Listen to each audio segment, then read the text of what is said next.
Hello friends, welcome to knowledge centre.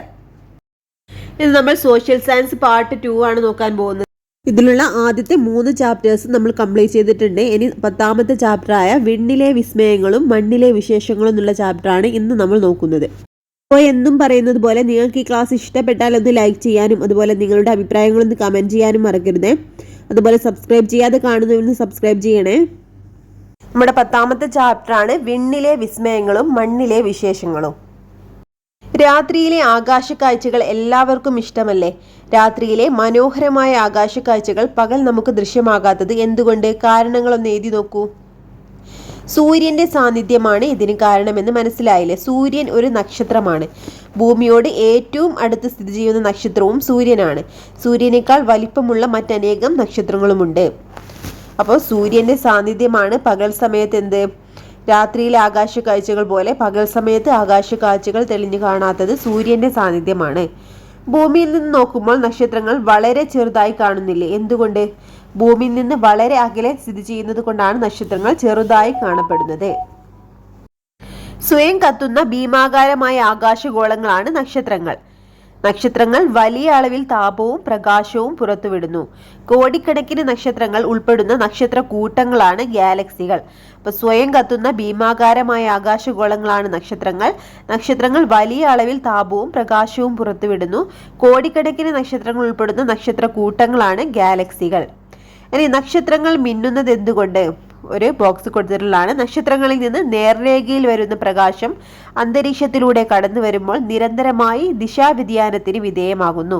അതുകൊണ്ടാണ് ഭൂമിയിൽ നിന്ന് നോക്കുമ്പോൾ നക്ഷത്രങ്ങൾ മിന്നുന്നതായി നമുക്ക് തോന്നുന്നത്. അപ്പോൾ നക്ഷത്രങ്ങളിൽ നിന്ന് നേർരേഖയിൽ വരുന്ന പ്രകാശം അന്തരീക്ഷത്തിലൂടെ കടന്നു വരുമ്പോൾ നിരന്തരമായ ദിശാവ്യതിയാനത്തിന് വിധേയമാകുന്നു. അതുകൊണ്ടാണ് ഭൂമിയിൽ നിന്ന് നോക്കുമ്പോൾ നക്ഷത്രങ്ങൾ മിന്നുന്നതായി നമുക്ക് തോന്നുന്നത്. ഇനി സൗരയൂഥത്തിലെ സൂര്യന്റെയും മറ്റ് ഗ്രഹങ്ങളുടെയൊക്കെ ചിത്രം കൊടുത്തിട്ടുണ്ട്. ചിത്രത്തിൽ സൂര്യനെ കൂടാതെ മറ്റേതെല്ലാം ആകാശഗോളങ്ങൾ കാണപ്പെടുന്നു? സ്വയം കറങ്ങുകയും സൂര്യനെ വലം വയ്ക്കുകയും ചെയ്യുന്ന ആകാശഗോളങ്ങളാണ് ഗ്രഹങ്ങൾ. ഗ്രഹങ്ങൾക്ക് ചൂടോ പ്രകാശമോ സ്വയം പുറപ്പെടുവിക്കുവാൻ കഴിയില്ല. സൂര്യനിൽ നിന്നാണ് ഗ്രഹങ്ങൾക്ക് ചൂടും പ്രകാശവും ലഭിക്കുന്നത്. സൂര്യനെ വലം വയ്ക്കുന്ന ഗ്രഹങ്ങൾ ഏതെല്ലാമെന്നും അവ ഓരോന്നിന്റെയും പ്രത്യേകതകൾ എന്തെല്ലാമെന്നും പട്ടിക നോക്കി മനസ്സിലാക്കൂ. ഇവിടെ ഒരു ടേബിളാണ് കൊടുത്തിട്ടുള്ളത്, ഗ്രഹങ്ങളും അതിന്റെ സവിശേഷതകളും. ആദ്യം തന്നെ ബുധനാണ് കൊടുത്തിട്ടുള്ളത്. ബുധൻ സൂര്യനോട് ഏറ്റവും അടുത്ത് സ്ഥിതി ചെയ്യുന്ന ഗ്രഹമാണ് ബുധൻ. പിന്നെ ശുക്രനാണ്. പ്രഭാത നക്ഷത്രം, പ്രദോഷ നക്ഷത്രം എന്നിങ്ങനെ അറിയപ്പെടുന്ന ഗ്രഹമാണ് ശുക്രൻ. ഭൂമി എന്താണ്? ജീവൻ നിലനിൽക്കുന്ന ഒരേ ഒരു ഗ്രഹമാണ് ഭൂമി. ചൊവ്വ ചുവന്ന ഗ്രഹമാണ്. വ്യാഴം ഏറ്റവും വലിയ ഗ്രഹമാണ് വ്യാഴം. ശനി എന്താണ്? വലിപ്പത്തിൽ 2ാം സ്ഥാനത്തുള്ള ഗ്രഹമാണ് ശനി. യുറാനസ് ഏറ്റവും തണുപ്പുള്ള ഗ്രഹമാണ് യുറാനസ്. നെപ്റ്റ്യൂണോ? സൂര്യനിൽ നിന്ന് ഏറ്റവും അകലെ സ്ഥിതി ചെയ്യുന്ന ഗ്രഹമാണ് നെപ്റ്റ്യൂൺ. അപ്പൊ സൂര്യനോട് ഏറ്റവും അടുത്ത് സ്ഥിതി ചെയ്യുന്ന ഗ്രഹം ഏതാണ്? ബുധനാണ്. പ്രഭാത നക്ഷത്രം, പ്രദോഷ നക്ഷത്രം എന്നിങ്ങനെ അറിയപ്പെടുന്നത് ശുക്രനാണ്. ജീവൻ നിലനിൽക്കുന്ന ഒരേ ഒരു ഗ്രഹം ഭൂമിയാണ്. ചുവന്ന ഗ്രഹം എന്നറിയപ്പെടുന്നത് ചൊവ്വയാണ്. ഏറ്റവും വലിയ ഗ്രഹം വ്യാഴം. വലിപ്പത്തിൽ 2ാം സ്ഥാനത്തുള്ള ഗ്രഹം ശനിയാണ്. ഏറ്റവും തണുപ്പുള്ള ഗ്രഹം യുറാനസ് ആണ്. സൂര്യനിൽ നിന്ന് ഏറ്റവും അകലെ സ്ഥിതി ചെയ്യുന്ന ഗ്രഹമാണ് നെപ്റ്റ്യൂൺ. അടുത്ത സൂര്യനെ ചുറ്റുന്ന 8 ഗ്രഹങ്ങൾ, അവയുടെ ഉപഗ്രഹങ്ങൾ, കുള്ളൻ ഗ്രഹങ്ങൾ, ക്ഷുദ്രഗ്രഹങ്ങൾ, ഉൽക്കകൾ, വാൽ നക്ഷത്രങ്ങൾ എന്നിവ ചേർന്നതാണ് സൗരയൂഥം. സൂര്യനെ ചുറ്റുന്ന 8 ഗ്രഹങ്ങൾ, അവയുടെ ഉപഗ്രഹങ്ങൾ, കുള്ളൻ ഗ്രഹങ്ങൾ, ക്ഷുദ്രഗ്രഹങ്ങൾ, ഉൽക്കകൾ, വാൽ നക്ഷത്രങ്ങൾ എന്നിവ ചേർന്നതാണ് സൗരയൂഥം. സൗരയൂഥത്തിന്റെ കേന്ദ്രം സൂര്യനാണ്. സൗരയൂഥത്തിന്റെ കേന്ദ്രം സൂര്യനാണെന്ന് ലോകത്തോട് പറഞ്ഞത് നിക്കോളസ് കോപ്പർനിക്കസ് ആണ്. ഇദ്ദേഹം പോളണ്ടുകാരനായ വാനശാസ്ത്രജ്ഞനായിരുന്നു. അപ്പൊ സൗരയൂഥത്തിന്റെ കേന്ദ്രം സൂര്യനാണെന്ന് ലോകത്തോട് പറഞ്ഞത് നിക്കോളസ് കോപ്പർനിക്കസ് ആണ്. ഇദ്ദേഹം പോളണ്ടുകാരനായ വാനശാസ്ത്രജ്ഞനായിരുന്നു. സൗരയൂഥം ഉൾപ്പെടുന്ന ഗാലക്സിയാണ് ക്ഷീരപഥം അഥവാ ആകാശഗംഗ അല്ലെങ്കിൽ മിൽക്കി വേ. ഇതിൽ കോടാനുകോടി നക്ഷത്രങ്ങളുണ്ട്. ഇത്തരത്തിലുള്ള കോടിക്കണക്കിന് ഗാലക്സികൾ ഉൾപ്പെടുന്നതാണ് പ്രപഞ്ചം. അപ്പോൾ സൗരയൂഥം ഉൾപ്പെടുന്ന ഗാലക്സിയാണ് ക്ഷീരപഥം അഥവാ ആകാശഗംഗ അല്ലെങ്കിൽ മിൽക്കി വേ. ഇതിൽ കോടാനുകോടി നക്ഷത്രങ്ങളുണ്ട്. ഇത്തരത്തിലുള്ള കോടിക്കണക്കിന് ഗാലക്സികൾ ഉൾപ്പെടുന്നതാണ് പ്രപഞ്ചം അല്ലെങ്കിൽ യൂണിവേഴ്സ്. ഇനി വാൽ നക്ഷത്രങ്ങൾ എന്താണെന്ന് കൊടുത്തിട്ടുണ്ട്. സൗരയൂഥത്തിൽ അപൂർവമായി എത്തുന്ന വിരുന്നുകാരനാണ് വാൽ നക്ഷത്രങ്ങൾ അഥവാ ധൂമകേതുക്കൾ അല്ലെങ്കിൽ കാമറ്റ്സ്. പാറ, പൊടി, ഹിമം എന്നിവ ചേർന്നതാണ് വാൽനക്ഷത്രങ്ങൾ രൂപപ്പെടുന്നത്. പാറ, പൊടി, ഹിമം എന്നിവ ചേർന്നാണ് വാൽനക്ഷത്രങ്ങൾ രൂപപ്പെടുന്നത്. സൂര്യനോടടുക്കുമ്പോൾ ഇവയുടെ വാൽ സൂര്യപ്രകാശമേറ്റ് തിളങ്ങുന്നു.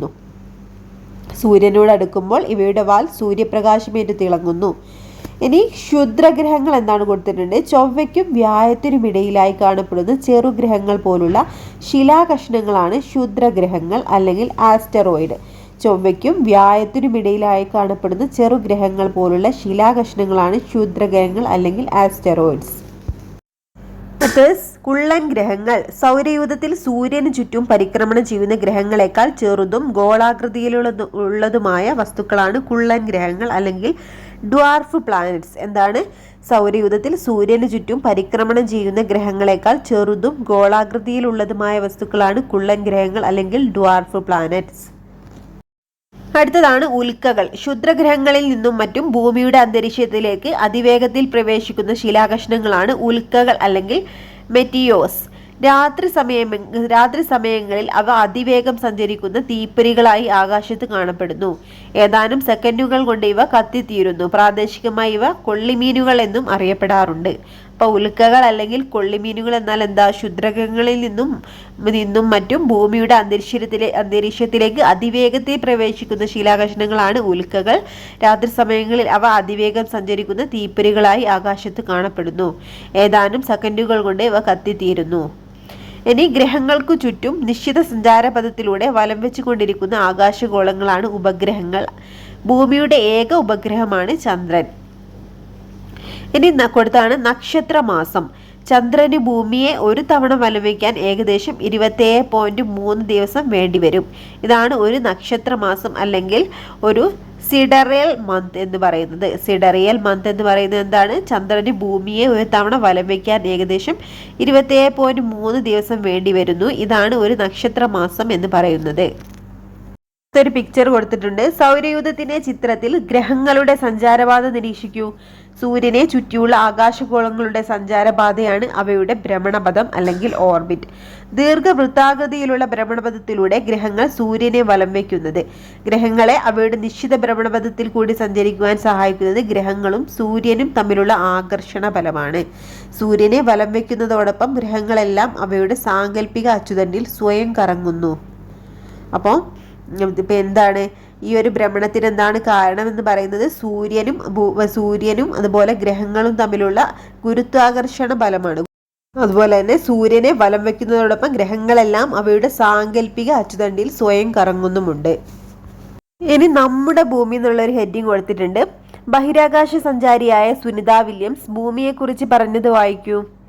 ഭൂമി ഏറെ മനോഹരവും ആശ്ചര്യജനകവുമായി തോന്നി. ബഹിരാകാശ നിലയത്തിന്റെ ജനാലയിലൂടെ മണിക്കൂറുകളോളം ഞങ്ങൾക്ക് നോക്കിക്കാണാനായി. ഭൂമിയുടെ ഗോളാകൃതി ഞങ്ങൾക്ക് വ്യക്തമായി കാണാൻ കഴിഞ്ഞു. സുനിത വില്യംസിന്റെ വാക്കുകളാണിത്. ഇനി ഒരു ബോക്സിൽ ബഹിരാകാശം എന്ന് കൊടുത്തിട്ടുണ്ട്. ഒരു ജ്യോതിർഗോളത്തിന്റെ അന്തരീക്ഷ പരിധിക്കപ്പുറമുള്ള മേഖലയാണ് ബഹിരാകാശം. വിവിധ രാജ്യങ്ങളിൽ നിന്നും വ്യത്യസ്തങ്ങളായ പഠനങ്ങൾക്കായും പര്യവേഷണത്തിനായും ബഹിരാകാശത്തേക്ക് വിദഗ്ധരെ അയക്കാറുണ്ട്. സൗരയൂഥത്തിൽ ജീവൻ നിലനിൽക്കുന്ന ഏക ഗ്രഹമാണ് ഭൂമി. ഭൂമിക്ക് സവിശേഷമായ ഒരു ഗോളാകൃതിയാണുള്ളത്. ധ്രുവങ്ങൾ അല്പം പരന്നതും ഭൂമധ്യരേഖാഭാഗം ചെറുതായി വീർത്തതുമായ ഗോളാകൃതിയാണിത്. ഈ ആകൃതിയാണ് ജിയോയിഡ് എന്ന് പറയുന്നത്. ജിയോയിഡ് എന്ന പദത്തിന് ഭൂമിയുടെ ആകൃതി എന്നാണ് അർത്ഥം. ജിയോയിഡ് എന്ന പദത്തിന് എന്താണ് അർത്ഥം? ഭൂമിയുടെ ആകൃതി എന്നാണ് അർത്ഥം. അടുത്തൊരു ബോക്സ് കൊടുത്താണ്. ഭാരതീയ ശാസ്ത്രജ്ഞനായ ആര്യഭടൻ ഭൂമിക്ക് ഗോളാകൃതിയാണെന്നും സാങ്കല്പിക അച്ചുതണ്ടിൽ അത് സ്വയം കറങ്ങുന്നുണ്ടുവെന്നും വിശ്വസിച്ചിരുന്നു. ഗ്രീക്ക് തത്വചിന്തകരായ തെയിൽസ്, പൈത്തഗോറസ്, അരിസ്റ്റോട്ടിൽ എന്നിവരും ഭൂമിക്ക് ഗോളാകൃതിയാണെന്ന് വിശ്വസിച്ചവരായിരുന്നു. പിൽക്കാലത്ത് മഗല്ലൻ എന്ന നാവികന്റെ ലോകം ചുറ്റിയുള്ള കപ്പൽ യാത്ര ഭൂമി ഉരുണ്ടതാണെന്ന് തെളിയിച്ചു. അപ്പോൾ ഭാരതീയ ശാസ്ത്രജ്ഞനായ ആര്യഭടൻ ഭൂമിക്ക് ഗോളാകൃതിയാണെന്നും സാങ്കല്പിക അച്ചുതണ്ടിൽ അത് സ്വയം കറങ്ങുന്നുണ്ടുവെന്നും വിശ്വസിച്ചിരുന്നു. ഗ്രീക്ക് തത്വചിന്തകരായ തേൽസ്, പൈത്തഗോറസ്, അരിസ്റ്റോട്ടിൽ എന്നിവരും ഭൂമിക്ക് ഗോളാകൃതിയാണെന്ന് വിശ്വസിച്ചവരായിരുന്നു. പിൽക്കാലത്ത് മെഗല്ലൻ എന്ന നാവികന്റെ ലോകം ചുറ്റിയുള്ള കപ്പൽ യാത്ര ഭൂമി ഉരുണ്ടതാണെന്ന് തെളിയിച്ചു. അടുത്തത് ബഹിരാകാശത്ത് നിന്ന് എടുത്ത ഭൂമിയുടെ ചിത്രങ്ങൾ കൊടുത്തിട്ടുണ്ട്. ബഹിരാകാശത്ത് നിന്ന് എടുത്ത ഭൂമിയുടെ ചിത്രങ്ങൾ ശ്രദ്ധിക്കൂ. ഈ ചിത്രങ്ങളിൽ ഭൂമി ഒരു നീലഗോളമായല്ലേ കാണപ്പെടുന്നത്? എന്തുകൊണ്ടാണ് ഇങ്ങനെ?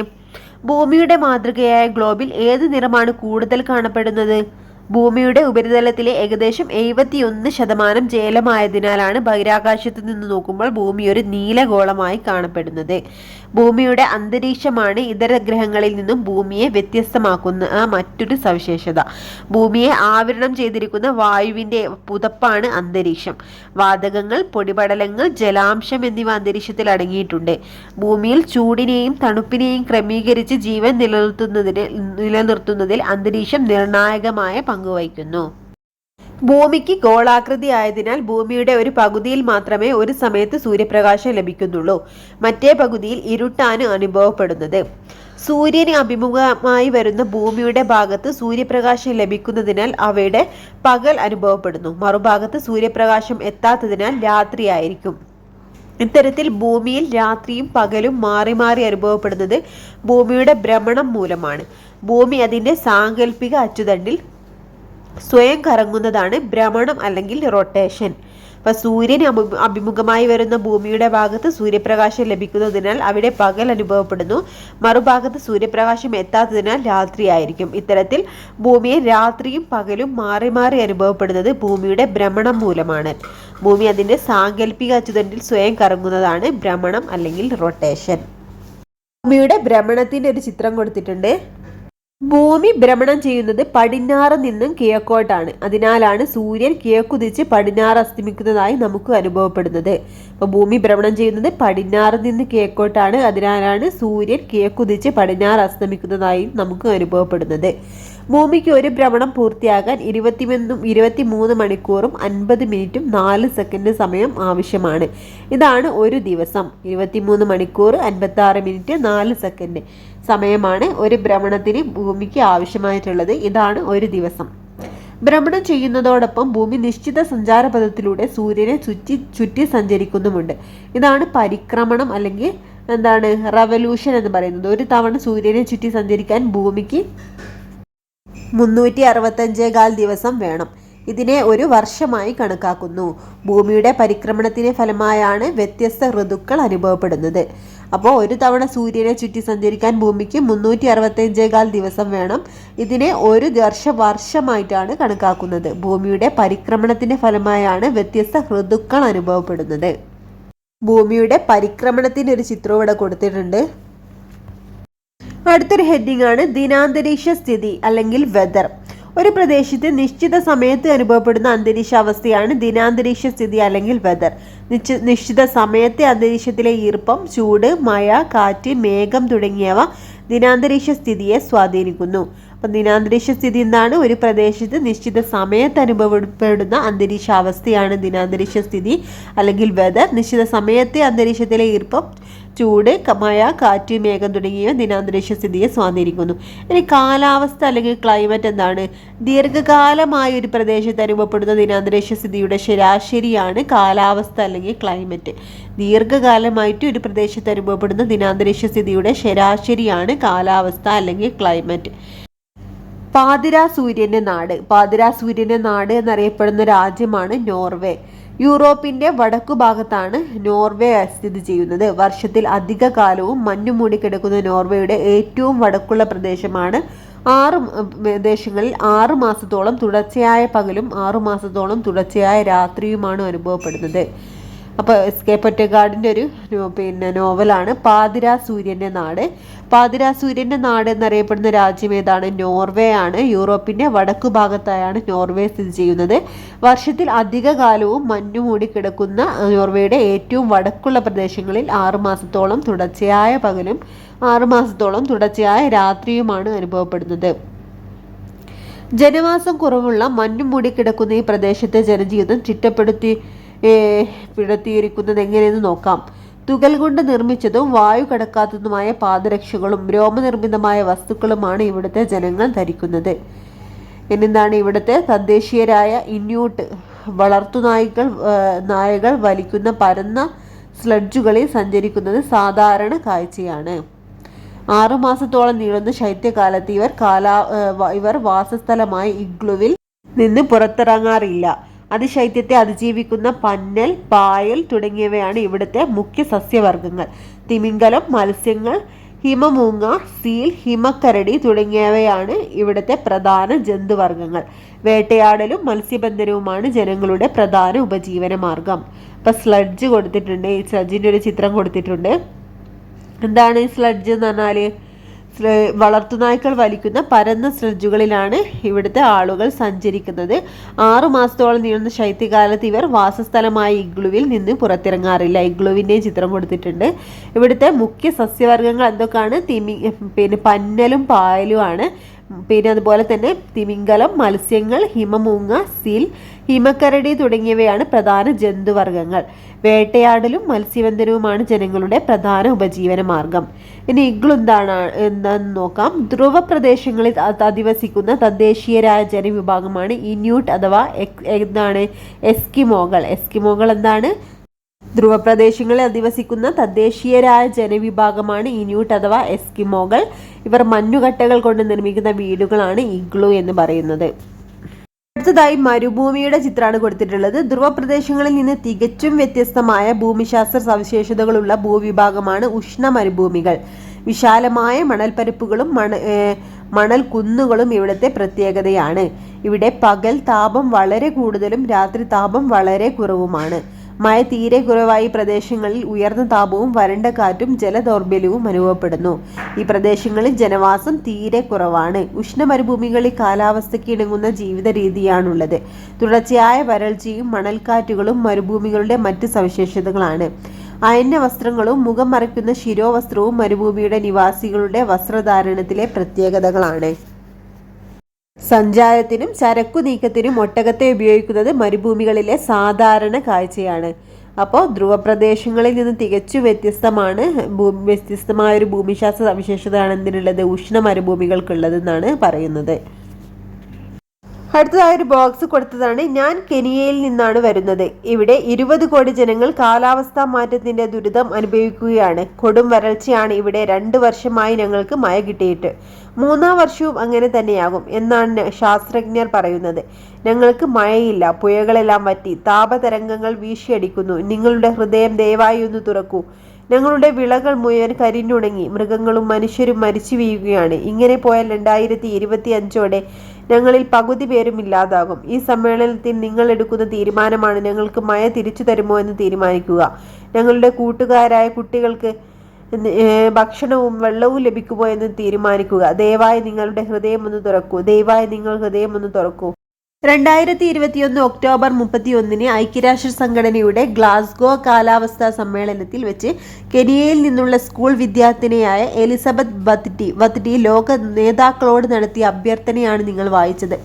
ഇന്ന് ലോകം അഭിമുഖീകരിച്ചു കൊണ്ടിരിക്കുന്നതും വരും തലമുറ അഭിമുഖീകരിക്കാൻ പോകുന്നതുമായ ഏറ്റവും സങ്കീർണമായ പ്രശ്നമാണ് കാലാവസ്ഥാ വ്യതിയാനം. ഒരു പ്രദേശത്തിന്റെ കാലാവസ്ഥയെ സ്വാധീനിക്കുന്ന ഒരു പ്രധാന ഘടകമാണ് ആ പ്രദേശത്തിന്റെ അന്തരീക്ഷ സ്ഥിതി. അന്തരീക്ഷത്തിന്റെ താപനിലയിൽ ഉണ്ടാകുന്ന ഏറ്റക്കുറച്ചിലുകളാണ് കാലാവസ്ഥാ വ്യതിയാനവുമായി കണക്കാക്കുന്നത്. കാലാവസ്ഥാ മാറ്റം ഭൂമിയിൽ സാവധാനത്തിൽ സംഭവിച്ചുകൊണ്ടിരിക്കുന്ന ഒരു പ്രക്രിയയാണ്. കാലാവസ്ഥയിൽ നേരിയ തോതിൽ ഉണ്ടാകുന്ന മാറ്റങ്ങൾ പോലും പ്രകൃതിയെ സാരമായി ബാധിക്കുന്നു. കാലാവസ്ഥയിൽ ഉണ്ടാകുന്ന വ്യതിയാനം നമുക്ക് എങ്ങനെ തിരിച്ചറിയാൻ സാധിക്കുന്നത്? കാലാവസ്ഥാ വ്യതിയാനത്തിന് കാരണമാകുന്ന പ്രവർത്തനങ്ങൾ നിയന്ത്രിക്കുന്നതിനും പരിസ്ഥിതി സംരക്ഷണത്തിനുമായി കേരള സർക്കാർ വിവിധ പദ്ധതികൾ ആവിഷ്കരിച്ച് നടപ്പിലാക്കി വരുന്നു. ഇതിനൊരു ഉദാഹരണമാണ് ഹരിത കേരളം മിഷൻ. ഹരിത കേരളം മിഷൻ എന്താണ് കൊടുത്തിട്ടുണ്ട്? മണ്ണ്, ജലസംരക്ഷണം, ശുചിത്വം, മാലിന്യ സംസ്കരണം, ജൈവകൃഷി എന്നീ മേഖലകൾക്ക് ഊന്നൽ നൽകിക്കൊണ്ട് സർക്കാർ നടപ്പിലാക്കുന്ന പദ്ധതിയാണ് ഹരിത കേരളം മിഷൻ. ഹരിത കർമ്മസേന, പച്ചത്തുരുത്ത് തുടങ്ങിയവ ഹരിത കേരളം മിഷന്റെ ശ്രദ്ധേയമായ കർമ്മ പരിപാടികളാണ്. അപ്പം എന്താണ്? മണ്ണ്, ജലസംരക്ഷണം, ശുചിത്വം, മാലിന്യ സംസ്കരണം, ജൈവകൃഷി എന്നീ മേഖലകൾക്ക് ഊന്നൽ നൽകിക്കൊണ്ട് സർക്കാർ നടപ്പിലാക്കുന്ന പദ്ധതിയാണ് ഹരിത കേരളം മിഷൻ. ഹരിത കർമ്മസേന, പച്ചത്തുരുത്ത് തുടങ്ങിയവ ഹരിത കേരളം മിഷന്റെ ശ്രദ്ധേയമായ കർമ്മ പരിപാടികളാണ്. നാം അധിവസിക്കുന്ന മനോഹരമായ ഭൂമിയും അതിലെ വിഭവങ്ങളും വരും തലമുറയ്ക്ക് കൂടി അവകാശപ്പെട്ടതാണ്. അതിനാൽ ഇന്ന് നമുക്ക് ലഭ്യമായിരിക്കുന്ന പ്രകൃതി വിഭവങ്ങൾ കരുതലോടെ ഉപയോഗിക്കാൻ നാം ബാധ്യസ്ഥരാണ്. പ്രകൃതിയുമായി ഇണങ്ങി ജീവിച്ചുകൊണ്ട് കാലാവസ്ഥാ വ്യതിയാനം എന്ന വൻ വിപത്തിനെതിരെ നമുക്ക് ഒന്നിച്ചു പോരാടാം. കാലാവസ്ഥാ വ്യതിയാനം ലഘൂകരിക്കുന്നതിനായി പരിസ്ഥിതി സംരക്ഷണം ഉറപ്പാക്കേണ്ടത് നമ്മുടെ ഓരോരുത്തരുടെയും കടമയാണ്. പരിസ്ഥിതി സംരക്ഷണത്തിനായുള്ള പ്രവർത്തനങ്ങൾ നമ്മുടെ ചുറ്റുപാടിൽ നിന്ന് തന്നെ ആരംഭിക്കാം.